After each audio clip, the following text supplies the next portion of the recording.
All right, I got a little European music from the High Middle Ages playing in the background. Today, I want to try to finish this slide, so I'm trying not to get caught up in the Crusades. There were like 8 or 9 of them, and basically they began with Pope Urban II calling for Christians to stop fighting amongst themselves and instead regain the Holy Land. This was the time the Seljuk Turks had taken over Jerusalem and the Holy Land, and many Christian pilgrims returning told stories of abuse. So mostly Frankish knights, meaning from what today is France and Germany, traveled to the Holy Land, and really only the First Crusade was successful. They did manage to capture Jerusalem, but my favorite crusade is the Third Crusade, because that's the Crusade of Three Kings. Richard the Lionhearted, while ultimately wasn't successful, it was probably the most interesting. There were other kinds of crusades. The picture in the top right shows the Teutonic Knights, who had a crusade against the pagan tribes in the deep forests along the Baltic Sea in what today is Lithuania, Latvia, Estonia. And then, of course, as you see in Spain, the Reconquista, which was the Christian attempts to drive the Muslims out of Europe, which was ultimately successful in 1492 with Ferdinand and Isabella. And that's kind of what these pictures are. Again, the various crusades that you see. The West, after the Crusades, had a hybrid civilization. There were a lot of influences. For instance, from the Crusades, the Europeans brought back a real desire for products they hadn't seen before, like yogurt and coffee and Damascus steel and cotton. So that led really to the rise of Italian city-states who made a lot of money trading these products with the Ottoman Empire and the other Islamic states further east. States like Venice would bring back these goods, and that led to a European trade network. I previously talked about the Hanseatic League. This one kind of flowed north, though. And it also resulted in tremendous trade fairs. It's kind of like the Renaissance Festival. People would gather, there'd be food, music, entertaining, but mostly there'd be products that you never see except maybe once a year when the trade fair hit your town. So by 1500, the West had caught up with much of the Islamic world and China in technology. You started to see firearms developing and greater technology.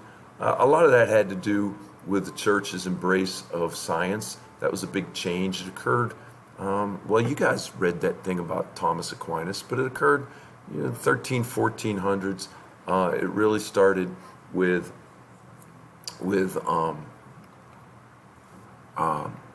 many monks like Gregor Mendel working with pea pods. So you saw a lot of these learned people cooped up in monasteries early on, experimenting in a variety of things. But later on, education and literature would spread. And here you see new inventions like ox cart plows, which really helped increase the agricultural yield. Again, more farming. I won't go over that picture because it's on your homework. One of the things people give a lot of credit for the West surpassing the East is their pluralism in politics. To me, this is about competition. You know, I coached a lot of years. I always say competition makes people better. It's kind of one of the reasons why I'm not a great supporter of socialism, just because I think that when you take competition out of the equation, it ends up kind of decreasing productivity. And with Europe, there was so much competition. The big one was, of course, between France and Great Britain. They would fight the 100 Years' War. They would fight several other wars, but you had to search for an advantage, and that advantage often led to advancements in science and technology. A good example, again, would be the Cold War with the United States and the Soviet Union, and how that led to advancements in things like lasers and stuff like that are now used for surgeries. And you had different forms. Most in Europe would see the rise of absolute democracies, but now you started to see the rise also of parliaments. Parliaments would gain power in Great Britain really in 1200, after Richard the Lionhearted's brother, King John, was forced to give up certain powers to the people. So you started to see various states in like German states, even France and Scandinavia develop parliaments. This picture you're seeing here is of English longbowmen. Speaking of technological advantage, France had the greatest heavy knights, meaning knights with heavy armor. But the British trained these yeomen, as they called them, from the time they were young peasants, to pull this bow, which could penetrate armor. It was the first really great advantage that they would have, and allowed them to win most of the battles, though Joan of Arc would come around and England would eventually lose the war. Faith and reason. This talks a lot about kind of a dispute between a skeptic by the name of Peter Abelard, who basically believed that you shouldn't rely on things based on purely faith. Everything had to be reasoning your way through. And then you had a theologian by the name of Saint Bernard of Clairvaux, who said, no. Reason's dangerous. It's only through faith that man can learn the mystical union of God. So this debate went on a little bit, and as I mentioned previously, St. Thomas Aquinas bridged the gap. He said that faith must come first, but through reason, man can come and learn more about God's world and man's ability to comprehend and understand that. And this gave rise to the first universities. The first universities really arose around Catholic seminaries, and each one was known for different things. So for instance, St. Thomas taught at the University of Paris, which tended to be known more for medicine. There was a cathedral in Bologna, which was known more for law. Anyway, so the world's first universities formed in these cities around the great cathedrals, and they really helped spread knowledge. So reason and faith. As we get to the rise of the Renaissance, you start to see more interest in the classics, the classic Greeks, the classic Romans. Thank goodness much of it was preserved through the Arab world, especially at the House of Wisdom we talked in the last chapter. And Aristotle, of course, with his scientific reasoning, you still kind of learn this with your come up with a hypothesis, do some experimentation, and prove it. The Byzantines didn't really put out much new, but what they did do is preserve a lot of the Greek, because the Byzantines were Greek in culture.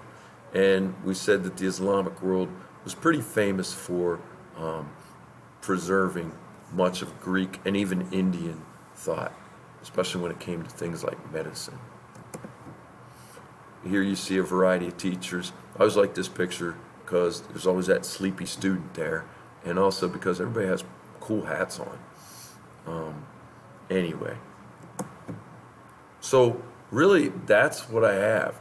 All right, so Christianity provided social and cultural cohesion because pretty much all of Western Europe was Christian at this time, especially after Charlemagne forcibly converted many of the German people like the Saxons. And what you began to see was the spread of Christianity throughout Europe, which at least gave them some kind of unifying force. It also gave them a hierarchy, because at that time the Pope was the head of all the Christians of Western Europe. In fact, early on, the Pope had more power than even kings. This was best exemplified when Gregory the Seventh excommunicated the Holy Roman Emperor over what was called lay investiture, which basically is who gets to appoint bishops. Henry had the notion that because bishops owned a lot of land and acted like feudal lords, he should appoint them. But the Pope said, no, only the Pope can appoint bishops. So the Pope ended up excommunicating Henry, and Henry now lost the support of his nobles and basically had to beg for forgiveness. So, especially in the 1300s, what you saw was the Pope had more power than even kings. That's going to turn around a little bit later when a French king basically appoints his own Pope, which is known as the Avignon Papacy, and takes almost 100 years to get the Pope back in Rome. So what you see early in the Middle Ages, Pope has more power. It's kind of the unifying force around Europe.